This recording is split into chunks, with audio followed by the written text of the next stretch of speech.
প্রিয় দর্শক মণ্ডলী, সাতক্ষীরা জেলা আশাশুনি উপজেলা কুল্লা ইউনিয়নের সাবেক সহসভাপতি কুল্লা ইউনিয়ন ছাত্রদল এবং সাবেক সভাপতি আশাশুনি উপজেলা জিয়া সৈনিক দল, সাবেক নির্বাচিত সাংগঠনিক সম্পাদক কুল্লা ইউনিয়ন বিএনপি ও বর্তমান কুল্লা ইউনিয়নের বিএনপির সভাপতি প্রার্থী সুলতান মুজাহিদ এর পুকুর থেকে মাছ ধরা দেখতে এখন অনেক বিভিন্ন মাছ দেখা পাইছে।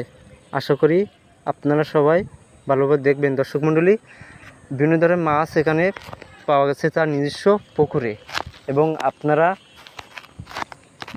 একটু ভিডিওটা দেখবেন।